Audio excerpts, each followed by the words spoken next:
Well, hey there guys, what's going on? I got another padlock here for you tonight. This one's going to be first watch, 50 millimeters, model number is 3805. I've seen a lot of guys pick this lock, and I thought I would go to eBay and snag one for myself. It's going to be a 2-incher, brass 6-pin, made in 1997, or I think it's copyright 1997. Anyway, there's a look at it. And I wanted to update my tips and tricks video with this padlock. I figured this would be a good padlock to do it on. There's a look at the key bitting. It is a 6-pinner, 1, 2, 3, 4, and 5. It's way up high and then drops back down to 6. So you can see how low that first cut is. So stick it in here. Padlock does work. Had a little bit of trouble picking this lock when I got them in. Had to go counterclockwise on my tensioning to get them open. After I got them open that way, I went back, picked it clockwise, started messing around with it. So I've had it open a few times. So let's do the difficult method first. Get that out of the way. And I'll move on to updating my tips and tricks here for you. Bottom of the keyway tensioning. 2-wrench trick here. Bottom of the keyway, maybe if I can get them in there. It's kind of hard looking through a viewfinder. There we go. Get that all set up for you. I'm using my Southord pick. I'm using the shallow hook, and let's go ahead and get started picking this guy. See, I'm already having trouble getting my pick in there because both those wrenches take up so much space in the bottom of the keyway. And you can also see that as I'm picking the lock, my shaft of my pick, as I dig to get further back there in the keyway, shaft of my pick catches that first pin and kind of makes things difficult. It's pushing that first pin up to the shear line, going above it, and it's kind of making it difficult to catch other binding pins.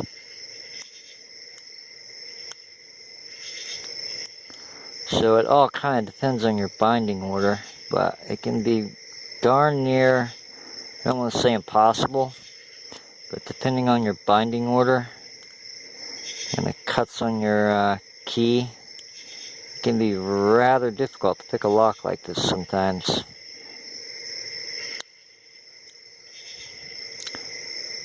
But I used to pick Americans like this back in the day.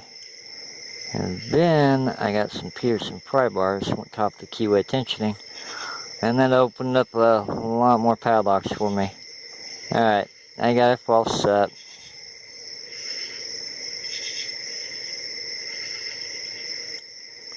Let's see if I can get out of the false set and get this guy opened.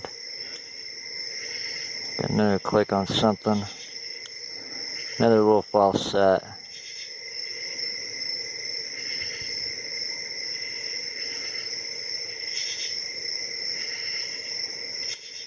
And we are open.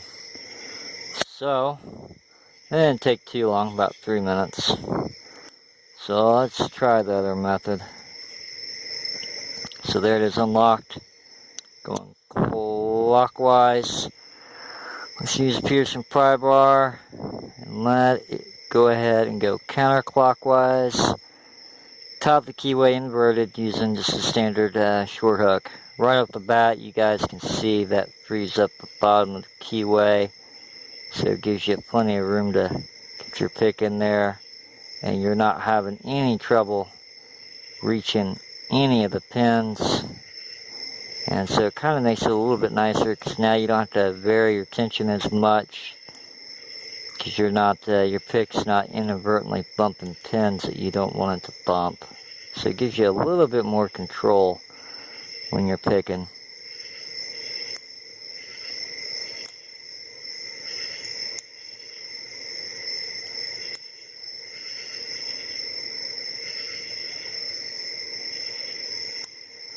So you can still overset things.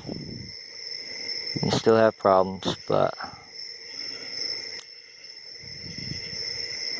Just gives you a little bit more control over the padlock.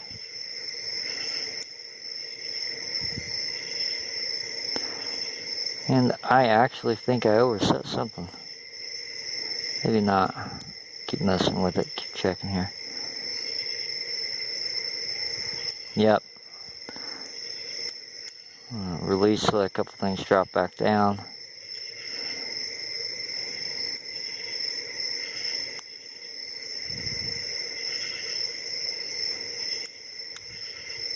A little bit of crunch in there.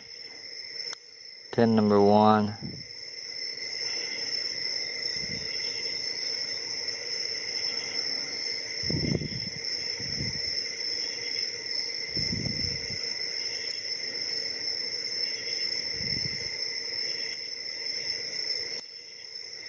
Got another little tiny turn on the core.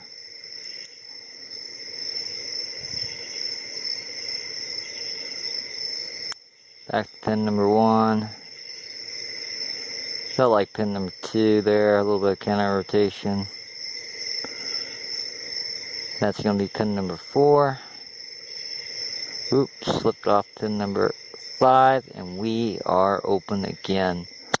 So that time, I freed up bottom of the keyway. Had a little bit more room to maneuver my pick, but I'm still fighting that plug. So if your plug has a lot of spring tension on it, you can always, not always, but a lot of times you got a lot of space in here. That doesn't look like a lot of space, but it is enough space to pick the lock. So now I'm going to apply counterclockwise tension, and now essentially I have a dead core. So now I'm not really fighting that spring tension in the core. And some people seem to think that dead cores are easier, and others not so much. Some people like the spring tension there. I guess it's like a personal preference. So I hope I turned that plug all the way and popped the shackle on that one, but I did have it open. It's been a long day, I can't even remember.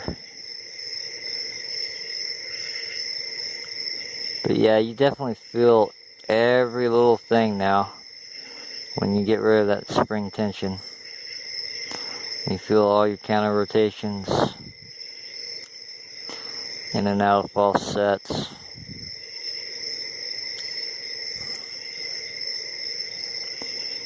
Let's see here.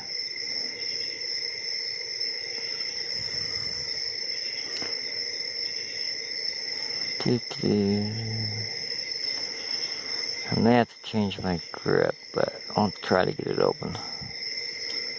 Okay, in and out false sets. And you can see that there's not much room there, but it's working. A little bit deeper false set there. Coming to the front, nothing.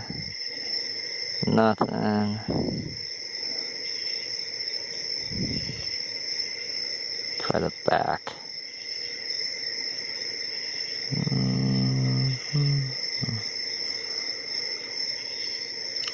I think this method you have to be a little bit more sensitive with the tension wrench, because you're really just fighting against yourself. I think I want to change my grip just a little bit.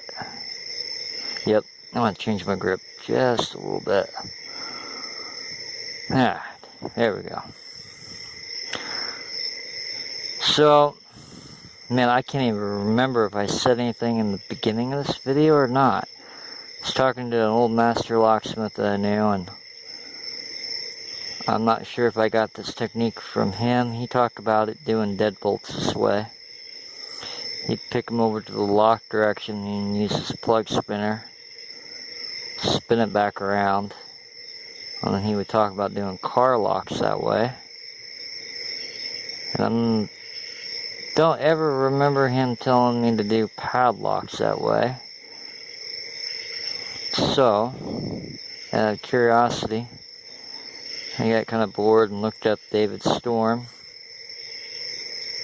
David Storm had a DVD back in the day called Lockpicking for the New Millennium. And it wasn't too bad of a DVD. I could have got the technique from there. But I hopped on over to his YouTube channel. And I seen him do the technique again. And realized I had left something out. Alright. Come on. There we go. So I think that was a 5th pin that was super up high. Did I get it? Yep, I got it. So when he does this technique, he did it a little bit differently than I've done it the first time, a couple times in the past. So I'm going to go ahead and turn my plug that way. And what I done in the past was I didn't depress my shackle, and in his YouTube video, he depresses his shackle at the same time he uses his plug spinner. I was asking the master locksmith that I know about that. He said, yeah, on some padlocks it'll make a difference, on other padlocks, not really. So, anyway, here we go. Let's see if I can do it, depressing the shackle. Got my plug spinner preset. I'll spin that core around. I hope. There we go, got them spun.